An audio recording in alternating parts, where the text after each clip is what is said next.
the den of iniquity. Vicinity no pretty, calamity fi hit we any moment. What a pity. Tomorrow never certain. What dwells behind the curtain? The face of evil smirking with that shifty eyes averting. It's not a steady bubble that either pop or topple. Many will fall and stumble. Let the dozers gather rubble. From LA to Colorado, Guinea to Burkina Faso. Cannons could breach the towers and the troops will storm the castle. I say, run, run, come, make we get it.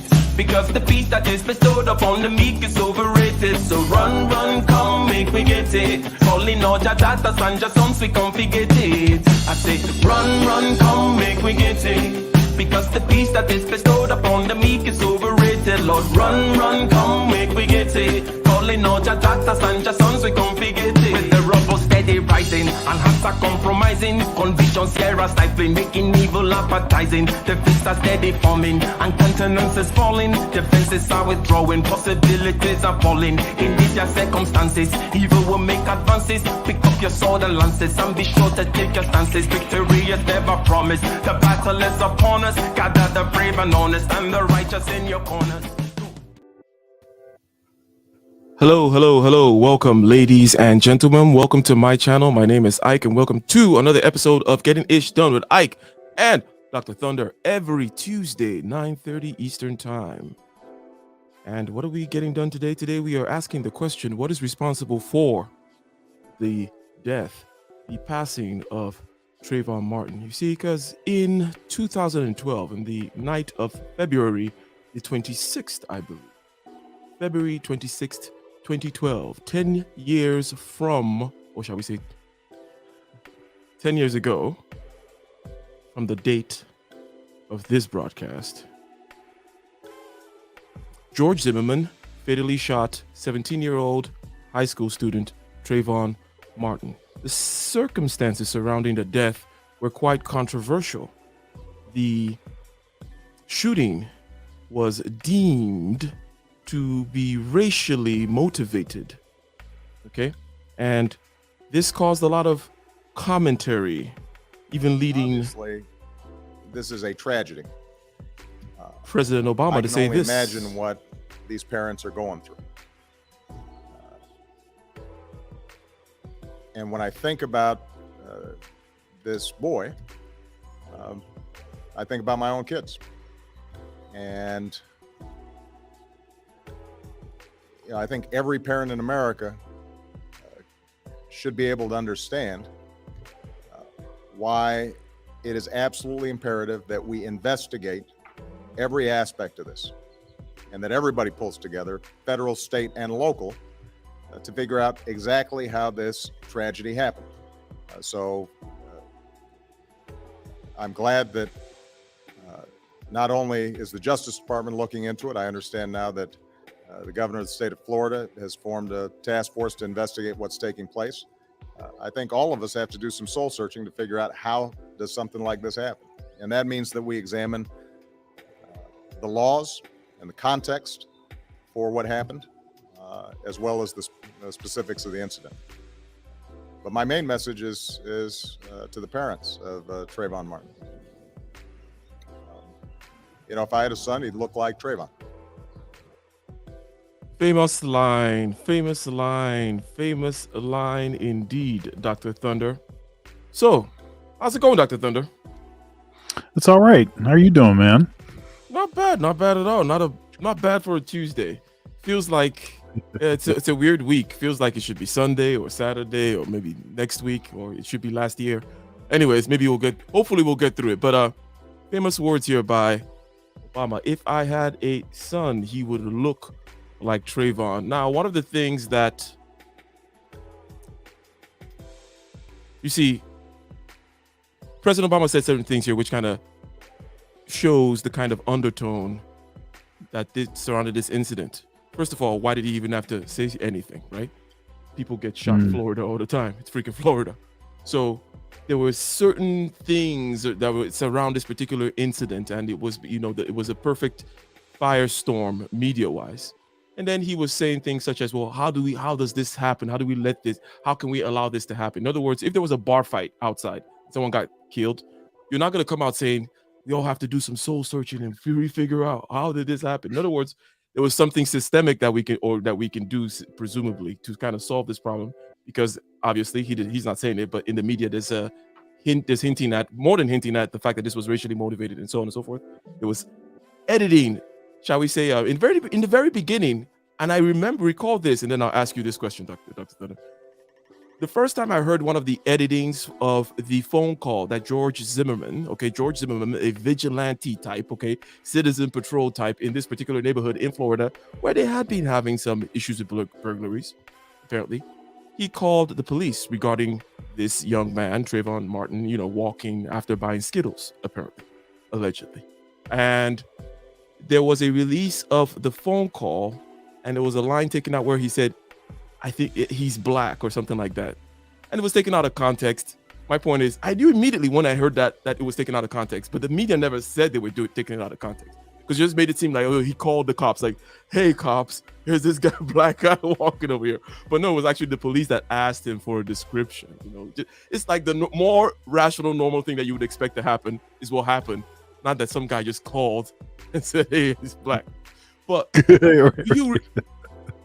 but that's how the media actually did that. I recall very clearly when I heard that, I was like, oh, I know what this is, But Dr. Thunder, do you recall what you thought? What were the people around you saying? Okay, what was, for example, the politically correct knee-jerk reaction to have? What were was it okay to kind of express, shall we say, suspension of judgment? What in amongst your colleagues, in your family, and wherever, can you recall the initial reactions to this? Yeah, most black folks thought it was racism.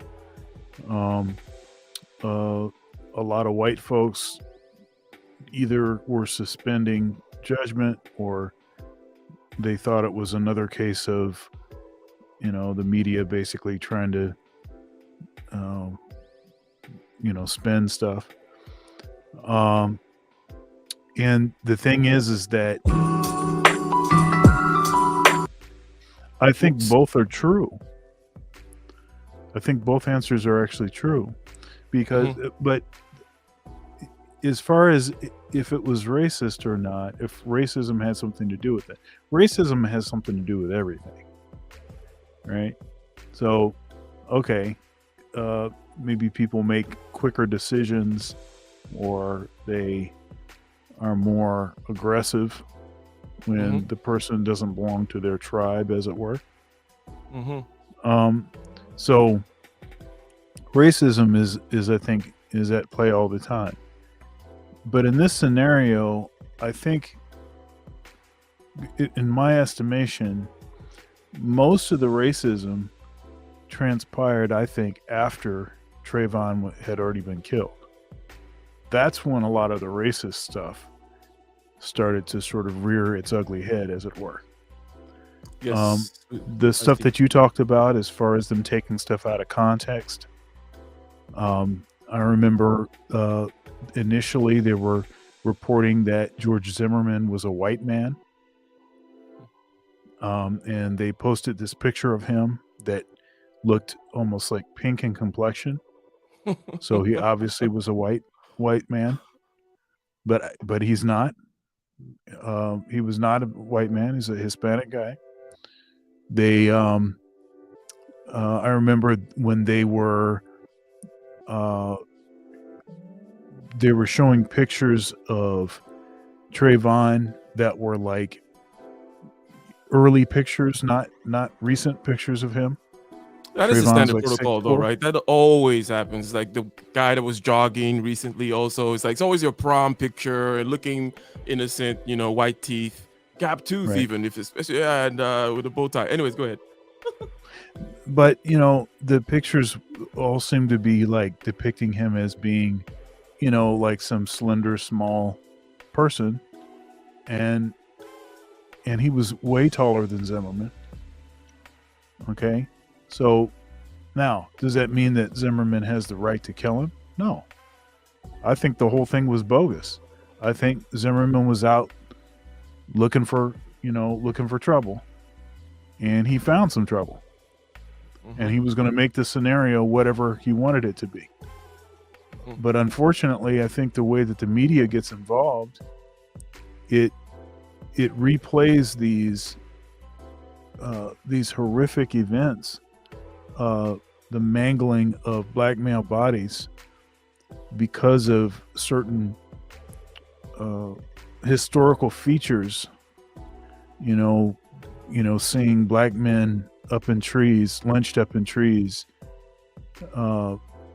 Seeing strange fruit. Seeing the mutilated dead body of a runaway slave. On the master's porch. And then the constant replaying over and over and over of these events, because some kind of way we have some sort of disgusting and sick like fascination with murdered in mutilated black male bodies. And that, I think, is where things really got tricky and racist, and I think that stuff was racist. There was a racist component, but most of the time my thought was that what people were labeling as racist was not the stuff that actually was racist. That was the stuff that maybe the topical stuff, the surface stuff, the stuff that the visceral kind of stuff, but the actual stuff that was really racist about that whole event is not the stuff that people usually associated with necessarily being racist. Most people don't know enough about history or consider any of the things that I just mentioned when they consider these 24-hour news cycle. Okay, we got him from this angle. Now there's new footage. Okay, now you can really see the knot raising off of his head from this angle. As the guy really comes down with full force. There's also there's angle, a sexist aspect of it, obviously, because you are saying male after all. It's not they would not do this with women, right? We tend not to gawk at violence like that when it's women. That's right. Okay, so now let's see here. There was an emboldening, though, of also the other side. Let's say the reaction. In other words, people were saying, "Hey, George Zimmerman does not." In other words, let's take it from the white nationalist point of view. Now, they also were kind of fired up, also, and shooting back because of certain things they were seeing. I may just be incidental in sense, or coincidental, as in, okay, well, they just got to a particular critical point where now they felt ready to start doing certain things within social media. But this also served as a critical point where there was a hot debate where the, shall we say, white nationalist types, okay, were pushing back and saying, hey, and by white nationalist type, I don't mean just the typical conservative voice that says, hey, let's withhold judgment or whatever it may be, right? The other side saying, Trayvon was a monkey or something like that, right? That kind of thing also was happening as well. But ladies and gentlemen, let us start with this clip here. He was high. Trayvon was high, so then therefore whatever happens after that is justified. Yeah, that is really? That is definitely a thing. That is definitely a thing that people do. So, Glenn Lowry, fair use with John McWhorter. Yeah, the whole thing is it's very frustrating because there's an aspect of, as John Ford said, print the legend. And the legend, I get the feeling, has settled in. I'm not sure how many people even think of it as that Martin attacked Zimmerman and Zimmerman fired. I think the general meme is just that Zimmerman essentially got into a little argument with Trayvon Martin and shot him. I wonder if people quite get that the shot was that Trayvon Martin was much bigger and stronger than Zimmerman and had him pinned on the concrete and was banging his head. I already mentioned the fact that, yes, Mr. Trayvon was no small flower. No. With, now, Trayvon, Mr. Zimmerman, rather, came out of his car. Okay, Trayvon is bigger than Zimmerman, pinned him, banging his head, shot him. Okay, Zimmerman shot Trayvon. But Zimmerman came out of his car when the cops told him not to. Okay, that was one particular thing that he did there. Why do you think he did that? I think that's a key point there. Okay, now we're just stopping for a second here to psychologize. You might imagine yourself being in this position, maybe for legitimate reasons, right? You're legitimately calling the police over some kind of something like this, right? Why would you step outside of the car, Dr. Thunder?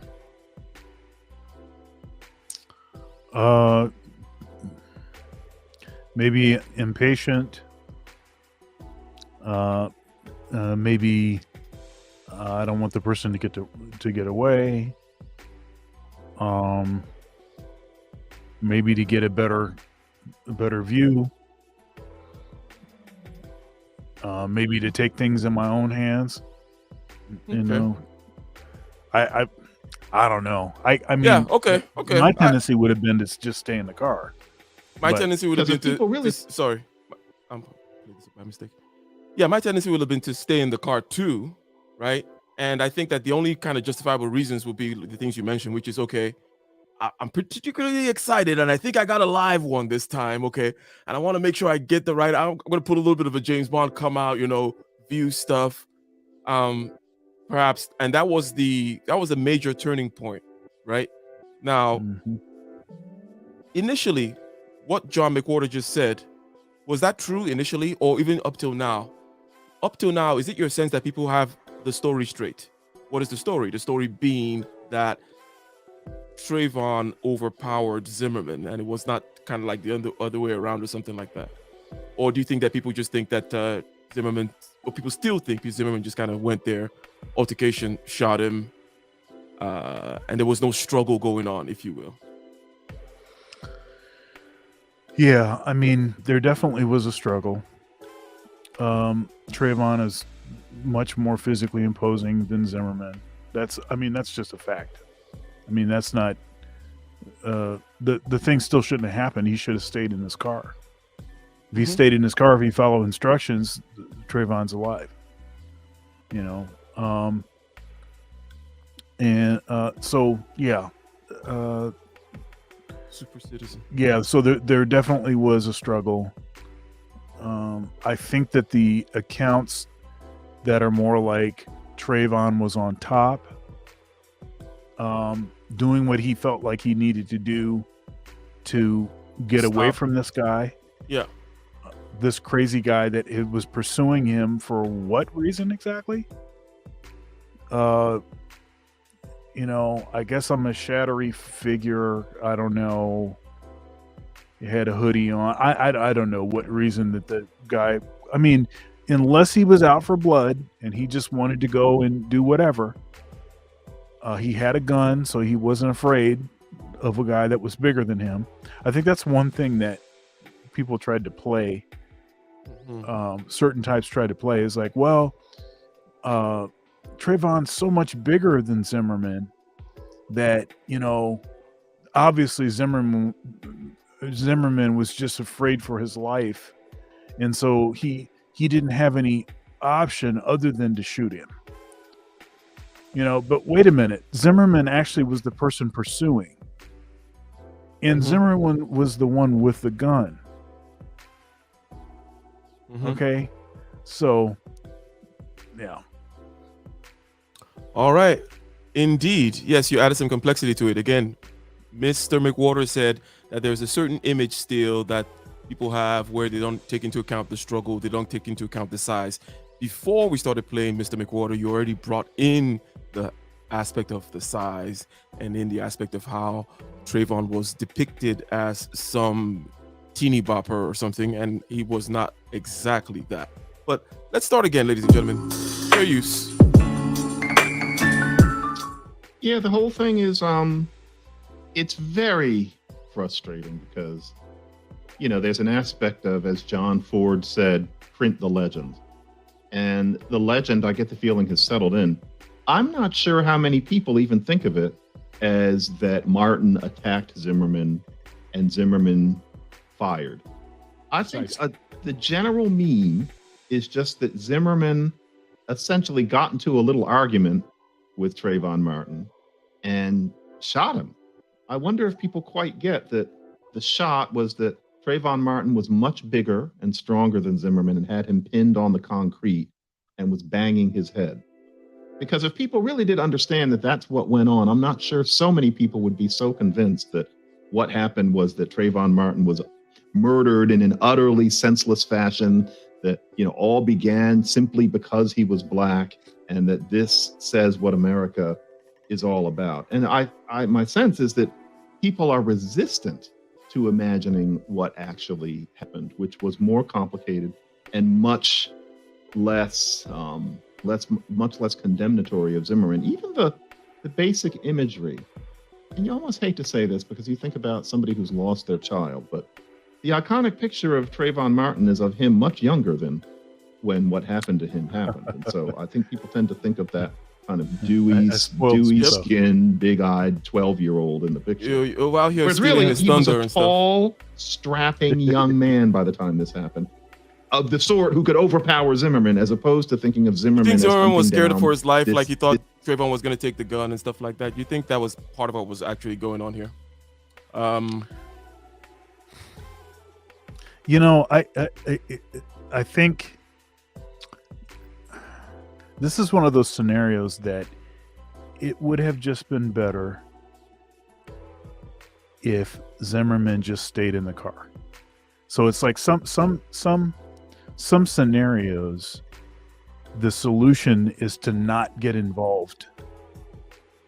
That was the solution. See, it's kind of like this, like you know, I'm pretty organized, and I'm a planner, and I foresee certain kind of problems, and because I want to avoid those problems, I try to set things up so that it'll avoid those problems.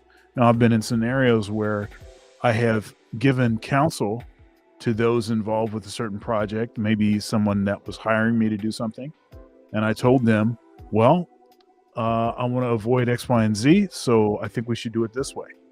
And they declined to do it that way. So then we ended up in a scenario which meant that we were going to have to do the very thing that I did not want to have to do, that I wanted to avoid, the thing that was messy, the thing that was, you know, time consuming for no reason, last minute, stressful, you know, makes it hard to enjoy what it is that you're there to do. And, you know, because you're down to the wire doing stuff that should have been done before, or you didn't do it the way, or you didn't get the right equipment. You know, you did it on the cheap instead of doing it the way that I said to do it. You know, that kind of thing. And so I've been in scenarios like that, and often is the case that, you know, you can find yourself in those kind of scenarios. You know, artists tend to be kind of last minute and spontaneous and all like this. But the thing is you can always foresee certain kinds of issues.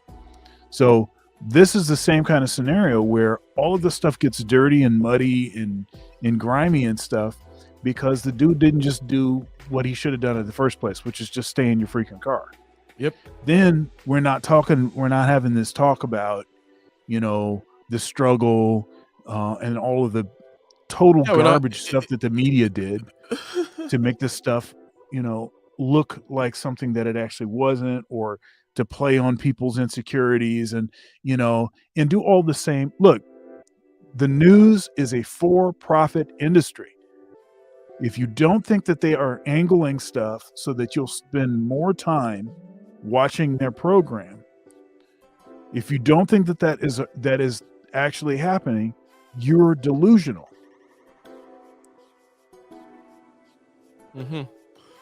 Ladies and gentlemen, please go ahead and click that like button. Share the stream, okay? Not just sharing it on YouTube, but also on other forms of social media, Instagram chats, Facebook, WhatsApp, whatever it may be. And let us continue here. Glenn Lowry, John McWhorter. Of the sort who could overpower Zimmerman, as opposed to thinking of Zimmerman as hunting down this teen, which is what I think people are imagining. And so what really happened versus what we were told was so different. And I was taken in. Little known now is that I wrote the kind of pieces Charles Blow would have written. Certainly bring him in. And my assumption was that the story we were initially told, which was basically that this teenaged boy was gunned down after a little scuffle by this bigoted man who had no business pretending to be a cop anyway. I thought that was true. And then gradually it started to not quite make sense, even then, before, serious analysis had been done. And here we are now, where I think what really happened was so very different from what we've been told, right down to the idea that Zimmerman was only on him because he was black. Even that doesn't work if you look at the actual conversations that he had with actual police officers. And yet no one will hear it, and they're not going to hear it. And so that begins what we can think of as a whole era in American race relations. It starts in 2012. And yet what actually happened is vastly different from what many people would like to think.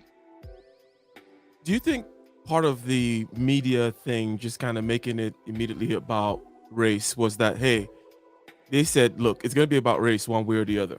Either it's going to be about race where this black guy is overpowering this white guy or whatever it may be, or we're going to make it about race where this person gets shot. In other words, is it that thing where you know the thing where if a white cop shoots a black person, it becomes immediately about race because of the context, even though we know that doesn't necessarily have to be about race, right? But a lot of times when it's reversed, let's say black cop shoots white person, perhaps not so much. So it depends on the valence and whatnot. But basically what I'm saying is this: was there a fear that, hey, on one side, hey, Trayvon could look like this aggressor again, kind of doing this thing bad?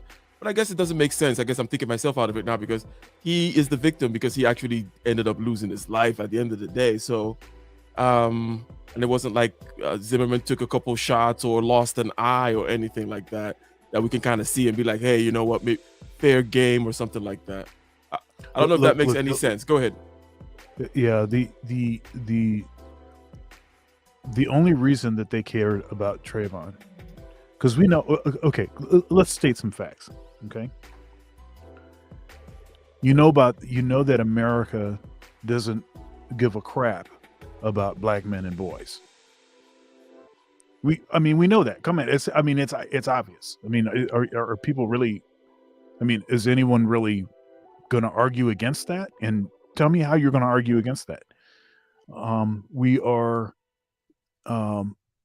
at the bottom of so many categories, and every time one of these racial incidences happens, the BLM stuff gets riled up, civil rights gets riled up, and like this. What always happens is the momentum that is created by the death of a black man, a straight black man. What ends up happening is the capital, the political capital that is gathered from that instance by whatever BLM organization or whatever, it's always spent on other agendas. It's never spent on us. So again, you're saying political capital gathered from the death, from the suffering, from whatever the issues is. It's not that they care. Okay, it is a nice little lens, and it ties back also to your black bodies, the mutilated black bodies being watched type thing.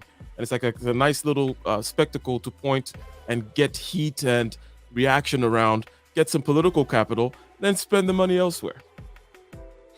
Yeah, and that is, it's, it's disgusting, it's gross, it's, that's the real racism, that's the real stuff that's going on, but that's not the thing that people mention, right? They say some little detail and off, look, there is so much clear evidence of this stuff. You don't need to make stuff up. You don't need to put on racist colored glasses. So this is a systemic racist of a different sort of that you're highlighting a different kind of deep systemic racist. Mm-hmm. Now, why am I using that? That's just the first approximation word to kind of mean kind of some kind of institutional, kind of widespread, because there's a uniformity to this kind of a cyclical. It always happens, as you say, they always take the ball and run it down the middle. Like, so it's kind of what is this system and what's this ball and whatnot, right? So, but it's interesting that you're stating a systemic kind of racism, which is kind of different from the one that maybe you might hear from the left, let's say, or in general parlance about the oppression of Black people. You're saying that it's more of it's a media, political, okie doke game. All these things that you've mentioned. Guerrilla theater, as A. Hill has mentioned also before. But the benefit is never for the Black man, right? So no, it it never benefits us. And even this strategy to disproportionately favor Black women over Black men with all of these. Okay, so let me ask you, grants and anyone in your position will have to answer a few questions that will give put both a perimeter and then state certain kinds of parameters about what you're saying, right? About this machine. Because whenever you say there's something going on which looks systemic, you know the conspiracy thing, but that's just a caricature. What I mean is, so whom, for example, has this strategy of putting Black women first in that particular? So could you say, is it the Democratic Party? Is it the in other words, what are the mechanisms? What are the organs? What are the ways in which this happens? Okay, so the Democrats have been most aggressive about this, but we should understand and know that both parties have fully embraced feminism. Okay, so here's the thing. That's obvious. Both parties, so it's the government, generally speaking, a particular kind of power structure. And I recall was it Sunday? We're kind of talking about corporations and government, right? So we know what the money is and all that kind of stuff. So everyone's lying to you all the time. Yeah, so it goes. It almost seems like it goes deeper, right? To a certain level where it's like there is a where the money is, if you will, right? Because it's more than just regular, it's more than just a regular political football. It's kind of like an organized thing. Both sides are kind of aligned in a certain sense. Or let me push back in this way. Okay, what if Trump were to say, "Hey, look, I said, hey, I reached out. Okay, I said, what do you have to lose? I'm not actually selling you short or whatever. Like, I don't come to your neighborhood because I don't think because you don't vote for me, right? That kind of thing. Like, right. I get it. I understand the systemic issues. I understand the Black bodies thing that you mentioned. I understand many things. Okay, but I'm not part of this other game here. And I'm thinking, with this game, look, what do you have to lose? Give me some of your votes. I got a few things that I can open up a few things here. We can wheel and deal, right? It's not you can imagine kind of like it's like almost like a dirty situation, almost like you have to deal with this mafia guy, but it's the only chance you have to escape the oppression of the whatever. But I'm going to tell you something. Go ahead. I'm going to tell you something. I mean, I didn't vote for Trump. I have some issues with Trump. I have decided that I will be a third party voter, that I'm not going to play the okey doke game between the evil party and the other evil party. That doesn't seem to be something that's going to benefit me. Both parties, where we are now is directly, the responsible parties are the Democrats and Republicans. Okay, we have a two-party system, so whatever is bogus about our society now, whatever disparities that we see right now, they are jointly culpable for what's going on. The Democrats always say, well, we couldn't do it because we didn't have enough money. We didn't have enough X, Y, and Z. But then they don't want to provide any quantitative measurements by which to evaluate these policies that they're putting in place. And when they're shown to work actually against the interests that supposedly they're supposed to serve, they just double down. To reference Larry Sharp, when the government uses force, the only possible thing that they can do is, because they're always in the interest of saving face. They must save face at all costs. So the only thing that they can do is they can double down. They're not going to say, you know what, we were wrong. All of this extra money that you spent, that you gave us, we were totally wrong. We squandered that money. All of this stuff we told you to, that we were following the science, and we were totally wrong. We were totally wrong. Now we made you comply. We forced you to do it. But hey, the only thing that they can do is double down. So hold on. This particular problem that you're highlighting right now, let me kind of drill down into it for a second here, because one could say, okay, look, there are many democratic cities with great African-American populations that have been run into the ground for decades by a particular party.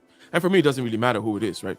But it's the Democrats So, but how does it matter, regardless of whom it is? Let's just call it the Blue Party. Okay. How can the Blue Party continue to tell you that it is somebody else's problem, or it's the white man or some other guy over there in Orange County in his mansion that's oppressing you or making things not work, when I am the one that is the mayor and all kinds of administrator and the police chief in your cities? How is that possible? Look, how does that happen? The power of what do you have to lose? Now, I wouldn't use that on a Republican. I wouldn't use it on a Democrat either.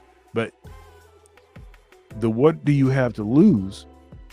See, one of our issues is that we don't even act like we're going to vote a different way.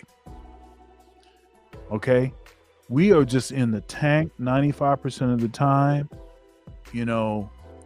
Rain or shine, it doesn't matter. And that significantly weakens our position, because since we're never going to do anything different. I was watching Boyce Watkins, shout out to him, B1, and Boyce was talking about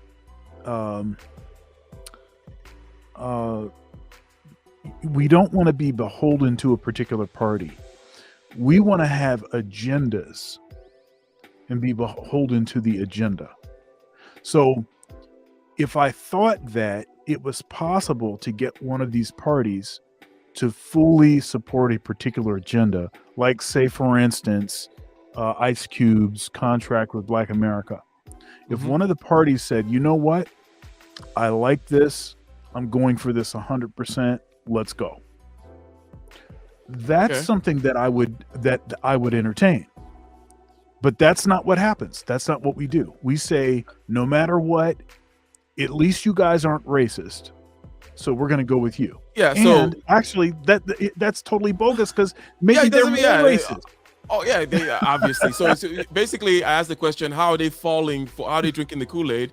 And basically, it's because, well, they're giving them, they want more Kool-Aid, or they're just giving them the Kool-Aid, or it's just they're too deep in the trance. But by they, I just mean this fictitious or this kind of imaginary situation whereby a particular group is in power but keeps on messing things up for a long time, but blaming the other person, and you're beholden, as you said, to that particular group in power. Now, A Hill, and before we continue playing the video, that's a good comment there, basically saying that we were talking about agendas, but it seems like there was a very powerful grip.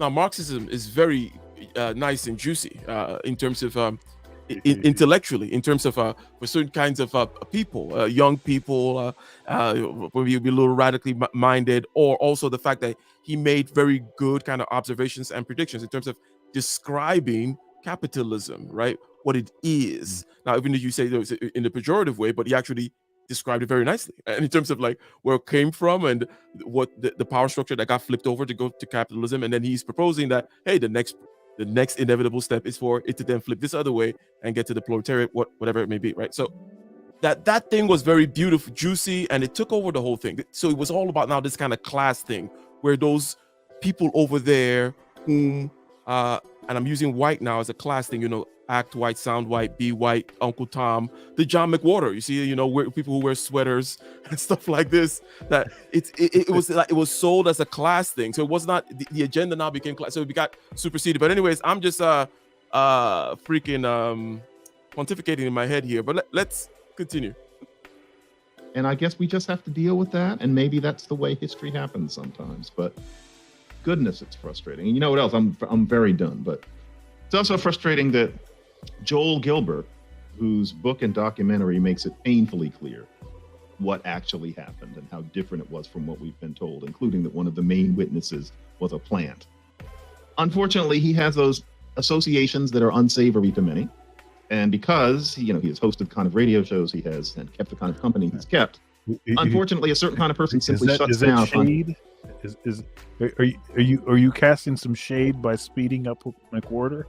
A little bit of shade, like speak faster. Come on, man. Get to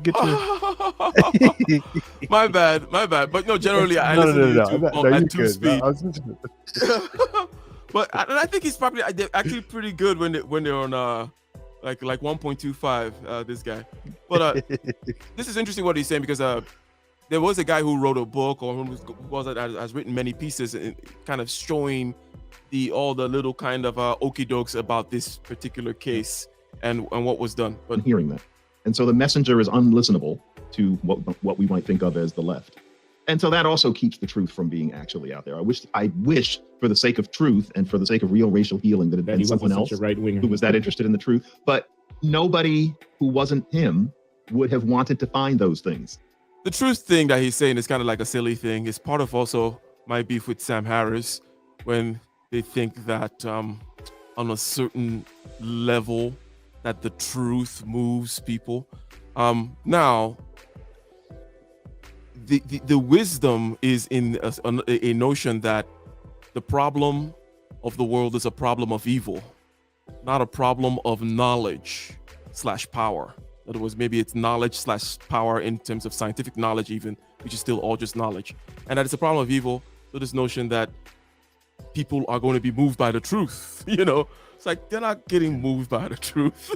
Like, I mean, come on. No quote unquote enlightened. Well, I'm not calling him unenlightened, but no person on the left, no normal liberal would want to go to the trouble to find those things. And if they start to find them, they would turn away.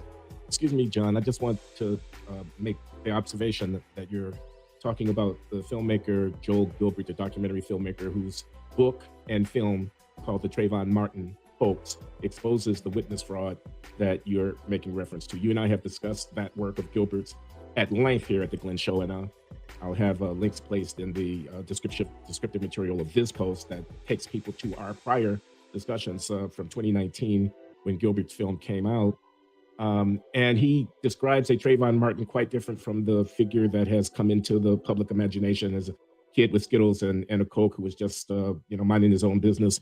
And he describes a George Zimmerman very different from the racist vigilante type. I mean, he was actually a racial liberal. He was quote unquote George Zimmerman. He was a Hispanic guy who volunteered his time to tutor some black kids, big brother them or whatever it might be. And he was a neighborhood watch guy who was concerned about robberies in the area.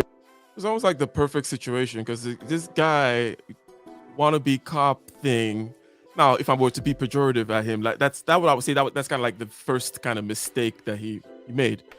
What do you have to say about this kind of vigilante thing? I've asked you to imagine yourself if you would have left the car before, and you said you would have stayed in the car. Now, would you even be this type of a and yes, he was vigilante type? Sorry for starting this again. What do you think about it? Because the people have mixed feelings about it, and people say, I want to be cop. Like, what were you even doing that? Go ahead. I'll tell you why I wouldn't do it. Because I have a family that depends on me. You're not out there. Okay. So, you know what? If that is your real answer, okay, then let's take it a step back then. Because he didn't, apparently, right? He was just a young man. Right. Let's say you were that, you were actually young, that's prior, or it just so turned out that you don't have a family. Is this something that is even within something that you would entertain, this kind of vigilantism?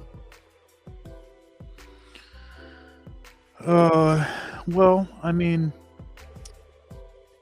I enjoy what is it, the CW with Arrow and all of the vigilante heroes and stuff. I enjoy that as much as anyone else does, And though that does have a certain, you know, justice and, you know, protecting people and hero and all that kind of stuff, that's great. But I'll tell you, the place that I'm really the hero is, even if you say, okay, I don't have a family, I'm not married, I don't have a son, okay, still the place that I can be the biggest hero is, you know, getting on my purpose, as it were, right? Shout out to EMS, you know, get on your purpose, discover what your purpose is, work your plan. That's actually where you're going to do the most good and slay the most dragons, is in the field that you have the sword that has been sharpened for that task. Not where you're out here in the street, you know, outgunned, you know. I mean, you don't know what's going to happen. Look, you go out there. What if Zimmerman goes out there and Trayvon he's got, you know, you got one gun, he's got a couple guns. I mean, you don't know what is going to happen. What the heck would you get out the car for? This is totally ridiculous. Does not make a lot of sense. And again, the stuff that I find most distasteful about this whole thing is not actually even the events themselves. It's all of the political capital that certain folks tried to collect by making stuff up, by bending stuff, by, you know, and by keeping this thing going forever and ever. Amen. That's the thing that is most disgusting about this, is that, I mean, well, obviously the worst thing is the guy lost his life. Okay. But secondarily, the worst thing is them finding all of these angles and stuff to view this, to try to exploit people, to take advantage of people. They knew that because this is a black kid that got killed. They knew that they were going to be able to do things that they wouldn't have been able to do if it was a white kid that got killed, or if it was a black kid got killed, but it was by a black guy.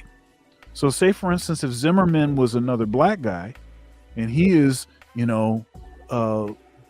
part of the watch and he's doing all these good deeds and stuff like this, they would have made sure to highlight all of these good deeds if they got questioned about it, as opposed to what they did in this scenario. It's because Dr. Thunder, you're going to be accused of bringing up black on black crime now. You better be careful. Well, I'll tell you, the black on black crime thing, and I did one of my car videos, BGS calls them my car videos. They're in a playlist called Struggle Stream. It's because I'm just in my car and they're kind of impromptus. I always have a topic. What was the name of that? So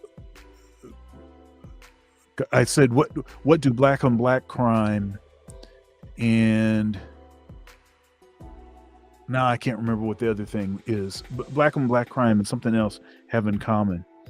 And what I was saying that they have in common is that they are, the issue I have with the constantly bringing up black on black crime is that white on white crime is at about 85%. Okay, so 85% of the crime committed against white people is done by other white people. Now it's something like 90% for black folks, and that's not a good thing. We should do something to fix that. But also, most of the crime is happening in the inner city. It's gang killings, it's retribution due to gangs, and many people. The numbers spike up because of that situation. Okay, right. So that's not an indication that black people have a natural propensity to kill each other, and that we should shut up when stuff happens to us. because look at what we're doing to ourselves, and none of us bring that up. The thing is that to bring up that bogus 90 some percent stat without bringing up the accompanying 85% white on white crime is a way to create yeah, but hold on, Dr. Thunder here. I think that amongst a certain group of people, they do that. But there's another group who know that obviously the crime is kind of like an indigenous thing. Okay, you're gonna shoot and stab and rob the people that are around you, and they're of the same race, right? So there are people who know that, but they look at the differential, right? So you tend to look for differentials and say like, look, this is statistically significant that this particular group tends to do it more. Now, but that's fine, and you can point out, and you can say that's an issue, and we need to do something about that. I'm fine with that, but that's not what they do. That's not what they do. They try to throw that in there as a way to shut you up. So now you're not supposed to talk about, X, Y, and Z. But there is something that is true about pointing that out. And that is the only time that a black man's life is valuable is if it's snuffed out by a white person. You're that's definitely no. Till somebody. Shout out to Biggie Smalls you. In the That's building. Right. If you remember that. Well, and in this case, you're nobody until a white person kills you, right? Till white. Not just somebody. Got to be a white somebody. Or if you just happen to have a certain picture that was an unfortunate looking picture where you have pink, some sort of pink complexion, though you're actually Hispanic, that'll do too. Well, I hope I don't. Well, what if I kill a black guy? right. If you kill a black, right. Wow, that'd be great. You think my Andrew Schultz video has gotten views? This video is gonna get the most views, man. This is it. That is messed up. My social media hit is coming soon, ladies and gentlemen. Anyways, having been told by the radio dispatcher that they didn't need him to get out of his vehicle, he nevertheless got out of his vehicle, and the encounter with Martin happened, and Martin is dead, and that's a tragedy without any question that that young man lost his life out there. On the other hand, a jury deliberated over all the evidence and in effect corroborated the decision at the time that the authorities made not to arrest Zimmerman, because they came to the conclusion on the basis of the evidence, including eyewitness testimony, that Zimmerman's account of what happened, he was in danger of his life and he defended himself as he had every right to, was in fact the correct account of what happened. But again, so obviously Zimmerman was later charged, okay, in order to continue on this kind of factual basis of the story, because remember, ladies and gentlemen, it was the 26th of February 2012 that George Zimmerman fatally shot Trayvon Martin, 17-year-old high school kid. Now, Zimmerman was tried but acquitted, claiming self-defense, and it worked out. Yep. And here they're saying that, there was evidence that was presented and whatnot, and Glenn is mentioning, hey, it was self-defense. And granted, yes, we know he messed the whole scene up when he left his car, and now we're arguing about some silly scuffle that happened. And yet maybe he's kind of a loser doing this kind of vigilante thing, wannabe cop, all those things that have been mentioned before. And then the media got into the whole racism thing of exploiting the situation, dividing, getting social capital, spending it elsewhere, the usual routine. Okay. But the question of a simple self-defense thing is one that perhaps, let me play a little bit more. And I don't know what you think about this. What do you think about that self-defense?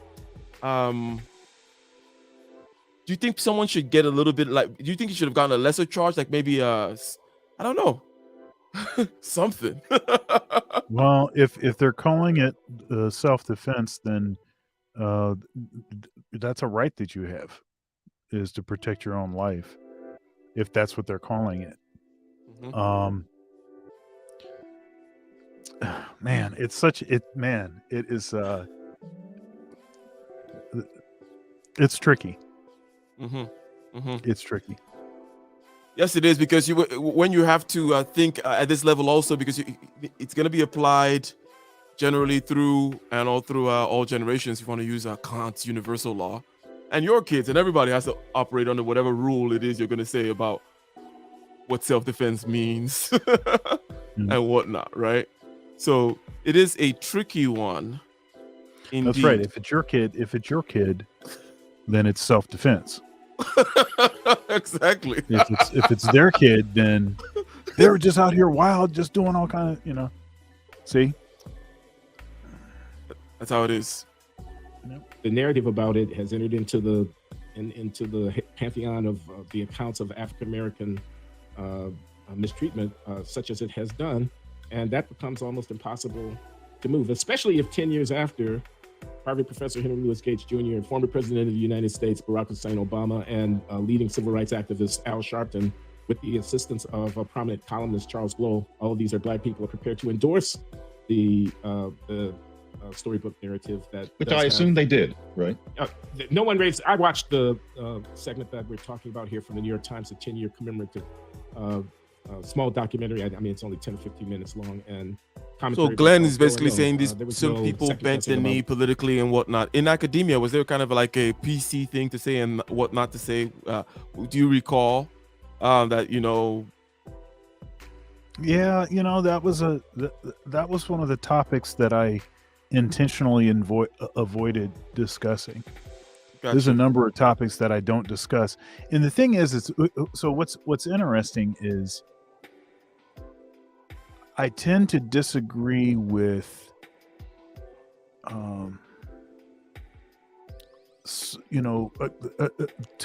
I tend to disagree with the usual surface level assessment of this kind of stuff. Okay.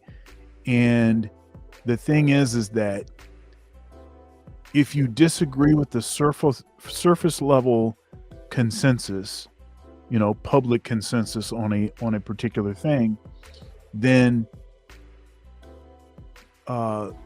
they're already, the folks that you're talking to are already defensive, right?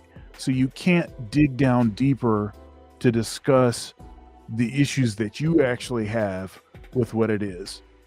And you talk long enough and you find that actually, yeah, I still think that the whole thing was screwed up, but I just don't think it was screwed up for the same reasons you think it was screwed up. Because most of the time, people's reasons for siding with something or against something is totally manipulated by the media. It's by what images that they see first, what, who says what first, and because most people don't think critically or they don't do necessary research or don't even know how to do the necessary resource to get themselves, deeper down inside of a particular issue. And then once your emotions get involved with something, then it's a zero-sum game. So I don't even try to talk to people about a number of issues. You're right too, because it's also kind of inevitable, because I always try to look at things sometimes as in terms of human society or groups of people. In other words, the mob, which we understand is a different entity than just individuals or and whatnot. That it operates efficiently in a certain sense, and if given these mechanisms of monkey see, monkey do. In other words, the fact that we mimic very well is a very efficient way of spreading information, right? If you were looking at the system as some kind of systems engineer, and they just kind of copy each other, and that's how they spread things mimetically, right? And they imitate. And you were talking about critical thinking. It's like, some individuals or there's a certain percentage, and we could talk about that on that level. But on the system-wide level, these things, what? We keep on seeing experiments about them. We have a common sense notion about them. We understand that's how the thing works. But I think for many reasons, we keep on banging our head against it. I think there's something about individuality that perhaps us Westerners, want to hold on to so much that we forget this other phenomenon which we're talking about, right? Perhaps. Ladies and gentlemen, Because it's like the other statements, such as, let's say, the poor would always be with us, for example. In other words, there's a certain kind of determinism. Determinism is kind of what underlies this. But, ladies and gentlemen, let's not derail the conversation completely now, right? It's only 10 or 15 minutes long, and commentary by Charles Blow. And no, there was no second guessing about what actually happened or whether or not the narrative, as we have described it, of Martin's victimization, we have any reason to have any doubts about it, as you and I evidently do have doubts about it. Yeah, and I think a lot of people jump in at this point and they say, well, why does Trayvon Martin have to have been a choir boy? And he certainly doesn't. Of course, that's what they say. And he was not, many of us aren't. And of course, then the idea is, well, he didn't deserve to die. And of course, nobody said that he deserved to die. But it's the way that it's thought of that matters, because the idea that racism killed that guy is really, really flimsy. Those departures from reality in the service of racial justice narratives, which are almost obviously false, but which let me are suggest something. Why don't you end this poll? Gotcha. And another one. Well, you could start another one, but you could just end this poll, because he just said that racism basically is not the reason. And look at what our poll said. Wow, I said, was racism responsible for Trayvon's death? Our poll is 81%. Okay. Yes, racism is responsible for Trayvon's death. And okay, that's a lot. Yeah, and McWhorter just said that he thinks that racism was not the cause. Essentially, that's what he said. Yeah, and I guess this makes his point, because his point is that people still hold a particular view, media-wise. I think that's the point he's been making, that the particular view, media-wise, of this young teeny bopper attacked, and also that was racism involved, of which we remember the evidence in real time when there was selective editing of certain audio, right? Yeah. And all those kinds of things were played out. So this poll is kind of in line with that, right? That now, because I doubt the poll is doing okay, because your analysis is kind of afterwards. You're like, okay, and you also mentioned initially, the generalizing. Yes, of course, there's always kind of a racial component in any kind of this kind of an interaction where there's racial difference. Blah, Right. blah, blah, right. So that's that's interesting. The poll that we had, but let's see here. Fair use. Flimsy. Those departures from reality in the service of racial justice narratives, which are almost obviously false, but which are nevertheless pressed by people, generates a backlash. And I wonder what cost that backlash actually exacts of us in the long run. A kind of cynicism, a kind of thinly veiled contempt from people who are not willing to say exactly what they think. I'm talking about white people. I'm talking about independent, politically middle of the road, not reactionary right-wing types, but people who might be brought around to support this or that political initiative that you might want to mount, but who in their heart of hearts can't really endorse some of the campaign because they know that it's built on sand, and it asks them to be complicit in lying. This is the other side of the truth talk. Okay, here's what I mean. And I like Glenn's placement of it, and I like Glenn's side of it, this kind of appeal to truth, but it's the same kind of appeal to truth that John McWhorter did earlier, when it was like, I don't know why people are not looking at certain facts, okay, as, for example, the size difference, the fact that Mr. Why am I calling him Mr. now? But yeah, Trayvon Martin, Mr. Martin overpowered George Zimmerman and all those other kinds of facts that he was saying. And now Glenn Lowry is now coming saying, okay, if you have these movements that are not based on facts, are they solid? And I would say they're saying the same thing. In other words, I would say, Glenn, yeah, it doesn't seem to matter so much, Glenn, as you know, as evidenced by the fact that we're talking about this. It doesn't seem to matter so much, the facts. So I would say, right? But I know that's just a position. But what do you have to say about that position, right? Does it make sense that this factual kind of basis in facts, like, oh, but the facts, if you don't base it on the facts, it's not really solid, and does it even matter? Yeah, it's you know, there that it kind of comes down to that whole you know, that saying perception is reality, you know. Now I'm a realist, and I believe in you know, science, but I also believe in deductive reasoning and historical, trusting things based on historical continuity. Okay, so so perception is not reality. Mhm. Okay, now perception can cause you to have a distortion of reality, and you may believe that distortion, and because you can't actually perceive objectively reality, that's a problem. It's a reason why we need other people, as a matter of fact, so that we can try to get closer to seeing something more objectively, right? So perception is not reality. Perception is perception, and reality is reality. So it is important to try to orient ourselves the best of our ability to be able to perceive actual reality as much as possible. That should be a goal, and honestly, that is prerequisite to any sort of you know, religious belief, any sort of trust in anything, any sort of you know, commitment to a particular career path or anything else. Is prerequisite is the pursuit of truth. That is prerequisite of everything. If you don't have that, then the rest of the stuff doesn't really matter.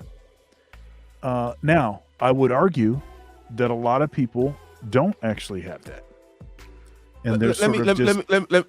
Let me then interject at this very point, because what you did here, you're saying, okay, you're kind of like, the system doesn't work if you don't have this. You know, for example, if you are pursuing a skill or whatever it may be, that there's a pursuit of truth aspect in there, a pursuit of, you know, actually, if I'm making leather, I actually gotta get the leather right and do all the processes correctly. Otherwise, I can't fake it. Like it's a pursuit of truth, if you will. Okay, now, Yep. but then I would say, look, I agree with you, Dr. Thunder. But in the pursuit of power over a people, which because again, yes, because you're dealing with, because cynicism is the other Right. option here. So for someone who knows, okay, look, the chess game is going to play in this way, where monkey see, monkey do. We're just going to imitate, and I have the organs through which I can assign them their opinions. Okay, I can feed them their opinions this way, and this is how this machine works, Dr. Thunder. Okay, this machine doesn't work by me telling the truth.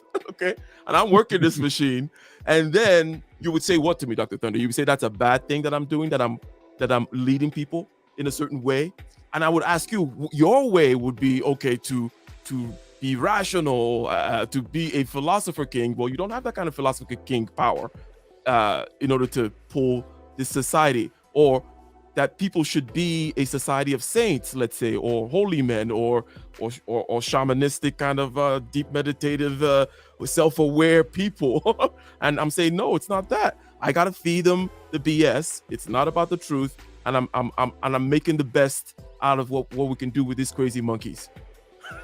Okay, so I'm gonna split the baby. So you know, so the principle I'm about to discuss here, I think, is one that we could may be useful in this context. So something that I have said before is you have sort of scholars and you have visionaries, right? And a scholar is almost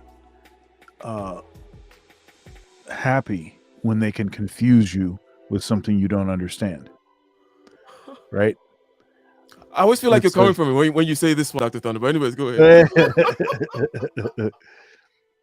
And then you have visionaries, right? A visionary, what they will do is they'll take something that you understand to explain to you something that you don't understand.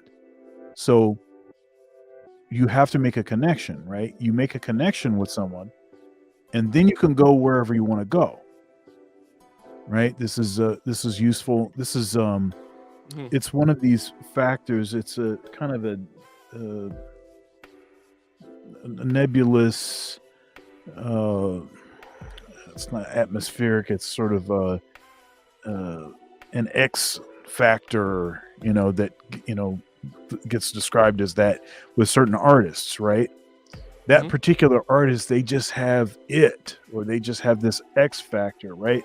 And what that X factor is a sort of innate ability that they have to create a connection with the audience. And the thing is that it doesn't even matter really what they're doing after that, because they can make this connection. Right now, unfortunately, a lot of folks that have that X factor, they don't have any content that's worth anything to share. And so the trick is to develop as much as possible, develop the sort of ability to create some sort of connection with folks, and what that might be is showing interest or developing interest in areas that a certain person is into. This person likes golf, so let me see if I can learn some stuff about golf. Then when I make that connection with the person, then I can take them somewhere else. I can say, well, here's this other stuff that that I want to teach you, or I want to show you, or I have this business proposition or whatever. I mean, you could use that for all kinds of purposes. So what I'm saying is I don't know that it necessarily has to be a sort of nefarious reason why you're creating this connection. You could actually have a good reason to do it. And to that end, I would say, okay, I'm all right with that. But that still seems to point to my point, which is you wouldn't care if you shared anything that was of importance or was meaningful if you didn't have the prerequisite of pursuing truth yourself. So we're sort of back to the square one again. Interesting, because I was actually going to the beautiful right now, because the truth, the true, the good, the beautiful, right, has to guide this process. I'm saying, okay, we've agreed that, look, if we're going to be talking about this shepherding or leadership or whatever it may be, sure, you have to pace and then lead and do all these kinds of things in terms of connecting with people and then all these other and such, and that it's not an irrational process. And we get it. That's not how it works. It's not necessarily a rational process. But still, we have to be led by the good. And then it reminded me of this, or shall I say, I have this kind of imagination that people do want, for example, like, let's say like a big festival where there is a king or something that is magnificent that is shown or that has great power, and all of the people around are in reverence of this particular kind of thing and celebration. Basically, well, I'm saying that we also see it, empirically, all through human populations of all kinds, whether hunter-gatherer or whatever. They have these festivals and rituals that go beyond the useful into the world of the aesthetic, which is just not useful, but just the arts. It's beautiful. It's blah, blah, blah, right? And that speaks of a kind of a desire for some kind of both unity in that sense of this, where we're talking about being kind of moved in this kind of irrational way, but also a desire for leadership, which is almost saying like the same thing, almost. Because people want to look up, right, and see the king come out in his whatever and golden blah blah blah, and everybody's wearing white that day for the crazy festival. If that makes any sense, do you think people have this innate desire to want to look up, right, to something, to be led? Yeah, I mean, I do believe that we're there's a God-shaped hole in all of us. I do think I do. I didn't say all that. I'm just- But yeah, I do think that there is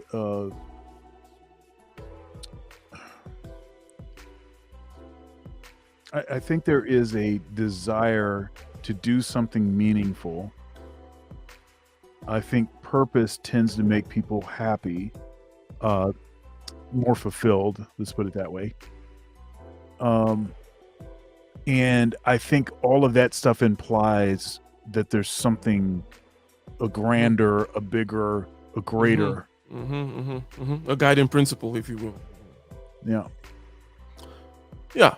So a guiding principle that forges that thing, and then to just kind of touch on this last point, and then we'll land the plane here. And I know, ladies and gentlemen, yes, we are from Jordan Peterson talking now about the problem of evil, because it is a problem at the root of this particular topic. Because perhaps not, it wasn't necessarily a racial thing, other than the fact that race always plays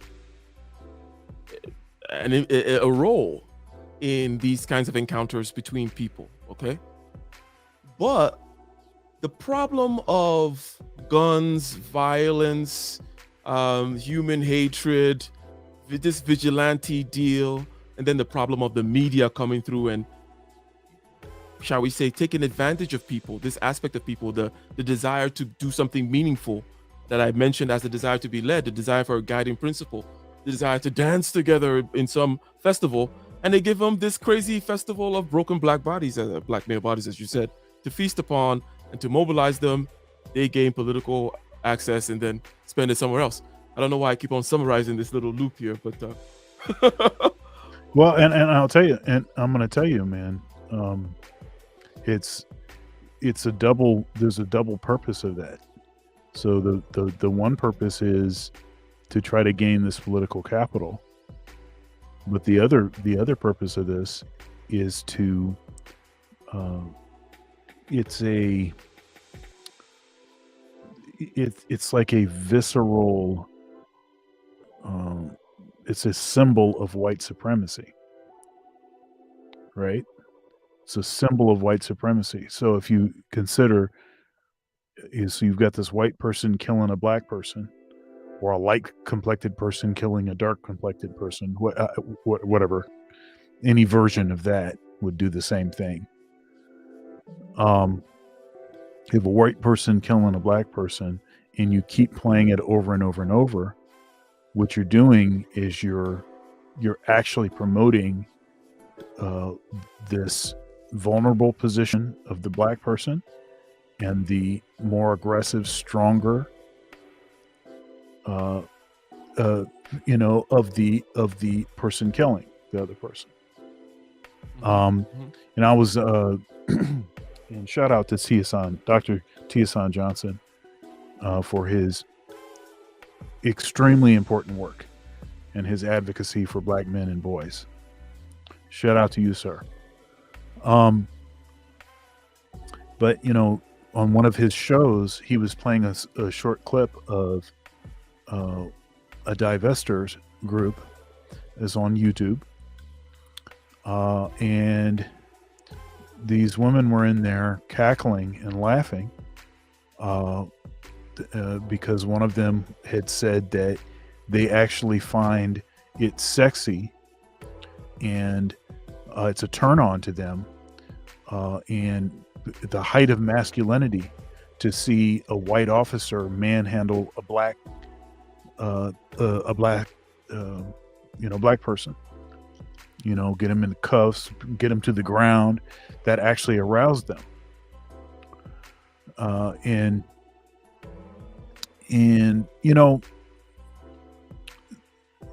that whole physical manhandling, murdering of black men by white folks, that is a symbol.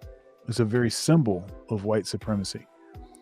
So when you see that played over and over, and even when they're saying that the reason that we're doing this is because, we have to make sure that this stuff never happens again, and X, Y, and Z, but it's a 24-hour news cycle, and it just keeps going over and over and over. And now they got new footage. Now they got it from this other angle, and now this other footage has been released over and over and over, showing the same thing over and over. How many times do you need to show this? In this sort of sick, demented need that people have to continue to click on more and more videos with the same stuff playing out over and over, stuff that you've already seen. Hey, you been checking out my browse history? Go ahead. I'm sorry. So yeah, it's just so there's a couple purposes for this stuff. There is the political capital. There are those the race hustlers, as it were, that are trying to use anything that they can to elevate their power base, to use that political capital to do the stuff that they really want to do that won't tend to actually serve black men and boys. And then there is this sort of sick, historically cultivated desire that people actually have of seeing black men being killed by white men. It's totally disgusting and terrible, but it's what it is. Indeed, ladies and gentlemen, I think that's a perfect place to kind of end it on this one. Dr. Thunder, what you got on Thunder's thoughts this week? You got anything?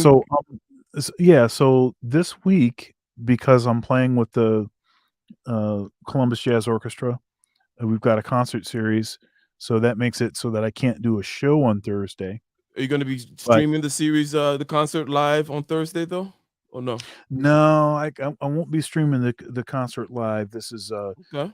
It's not something that I have the authorization to be able to do. But it's going to be a great show. But it just so happens that the artist that we're playing with, is someone that I have interviewed on my Conversations with Dr. Thunder series. And so what I'm going to do is I'm going to post that video. I'll put it on my community tab, and I'll put it on Facebook and stuff like that, repost it and stuff like that. So folks can, can watch that video. And this artist, Tony DeSere is his name. This great singer, a composer, arranger, piano player.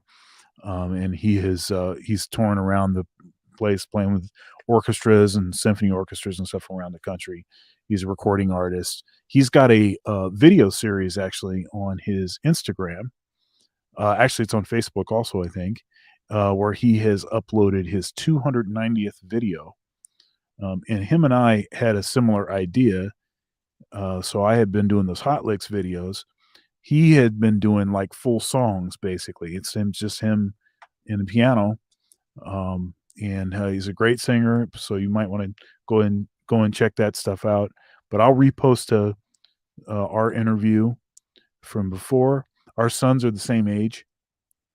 His son's 8, mine's 8, and we were just chatting earlier today a little bit about some developments. The gig that I had with him was one of my last gigs with a big orchestra or something in a regular concert hall before the pandemic started. So it was February 2020. It was a what am I saying? It was a Valentine's Day gig. And that's when I actually met him. And then we did an interview like a month or something after that. A couple months after that. And that's when the pandemic had started. So all of his gigs dried up and everything else. And so he had started doing these videos, performance videos, which has been really he's been really successful at that. Real good dude, great artist. So that's going to be a cool thing. And then our show on Sunday, and Dana tried to blow our stream up. So it could be hey, I don't know. We're gonna do like, hey, Kemet or Jerusalem, right? That kind of a thing. I don't know if that's the level we're gonna have it, or could it be the God delusion or something like that? Is that the level we want to something have like it that. at? You know, because the things that were brought up specifically, and perhaps we could play a bit of that stuff in that on Sunday, right? Right. Was about Kemet, right? Now, here is okay. Granted, we're gonna do it, okay. But when I hear that argument, it's kind of funny. Like, so I always say, okay, so if it's from do you believe in the Kemet version then, or in other words, you get my point, right?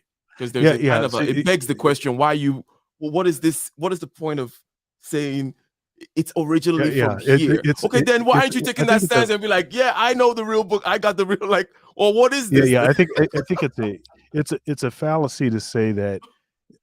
So if someone else thought of it first, then that invalidates it. That's not that doesn't do anything. Yeah, that All that's first of all, yeah, exactly. And anyways, but anyways, it's gonna be a great one. It's gonna be a great one. I think yeah, yeah, I yeah. was actually thinking of even bringing in Obsidian for that one because Obsidian is a Muslim, right? Um, Right. and he might have something to say about the books. Yeah, that'd be interesting. That'd be interesting. And I have a couple Bible scholar buddies. Now, the way that this is going to have to happen is, I'm going to have to be late because, I have the conflict on Sunday. But I'll jump in for the last probably half of the show.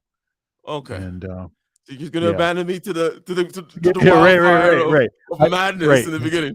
Okay, That's right. I think no, I'm gonna have fun with it because I'm gonna just kind of, anyways.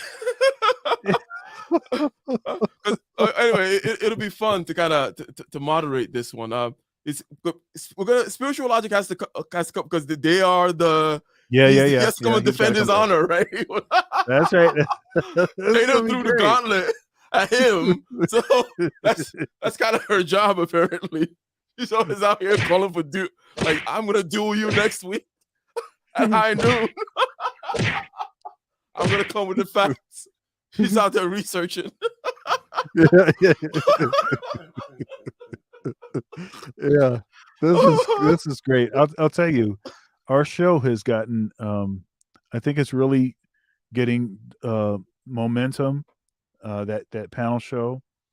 It's really, really it's really coming. It's really starting to I think we always have interesting topics, kind of trending topics, but and we have the panel is a nice diverse panel. I think Dana has been a really, really great addition to the panel because she definitely gives as much as she gets, and Yeah, like that's why people liked watching those Fox News shows or CNN shows. You're like, that's what Dana's there for, because Dana's gonna praise the hey, but I don't agree with. You're like, that's right. you're like, She just jumps right in. you're talking about, What did well, she say how do to you me? take? Because Go I ahead. said that my I have a Christian worldview, and that's how I kind of see things through that lens, this kind of thing. Yeah. And what does she say? She says, "Well, that actually makes me kind of not trust you, or make me Or wonder that kind of if I can." yeah, basically like, okay, because the question was, what are these different worldviews or how do you sift through data? And then we're like, okay, we're talking about some fundamental kind of axiomatic things. Yep. And then it's like, well, I don't agree with your axioms. It's like, well, Right. I don't think anyone. And that's why my first point was like, even like if you ask spiritual logic and Dr. Thunder now to go, like, there's no like this is crazy. This is this is just a Yeah. kind of a chaotic grasping at straws, straw men fighting straw men. It's great though. It's great. We're gonna have a lot of fun. We're gonna have a lot of fun on Sunday, 4 p.m. Eastern Standard Time. So, it'll be on Ike's channel, and then we'll be back getting ish done with Ike and Dr. Thunder. I've got a couple interviews slated for next week. I am approaching 200 episodes on conversations with Dr. Thunder. That is, let's see here. I think I'm at 197 right now. Actually, my last interview was with Dana, so you can go back and check that out. That was a good conversation. And then I just went over 7,000 subscribers on YouTube. So that's thank you. That's it's happening. Stuff is I think developing and growing. I think for both of our channels, and I always enjoy coming for Getting Ish Done with Ike and Dr. Thunder, which will be here on Tuesday, this coming Tuesday at 9:30 p.m. Eastern Standard Time. So make sure you come back and check it out. Are you doing your show with Joan tomorrow, Ike? 100%. Yes. 5:30 Pacific time, and that is 8:30. 8:30. Yes. Yeah. So that's a good show.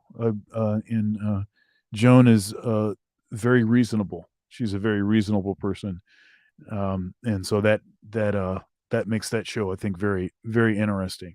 She's still a woman, so she does bring up those issues, but she's very, very much Professor at Columbia, Ohio State University says she's reasonable.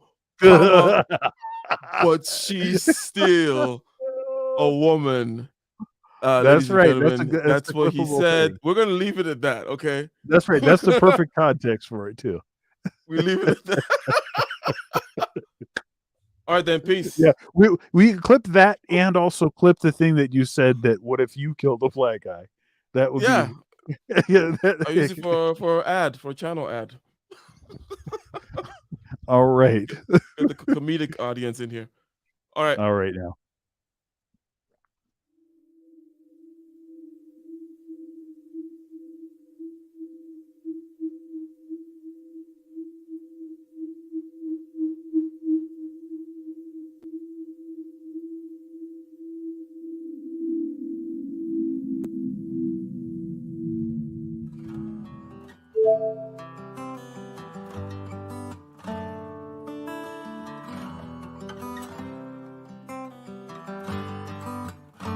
In the den of iniquity, vicinity no pretty, calamity fi hit we any moment, what a pity. Tomorrow never certain, what was behind the curtain, the face of evil smirking with the shifty eyes averting. It's not a steady bubble, that either pop or topple, many will fall and stumble, let the dozers gather rubble. From LA to Colorado, Guinea to Burkina Faso, cannon could reach the towers and the troops will storm the castle.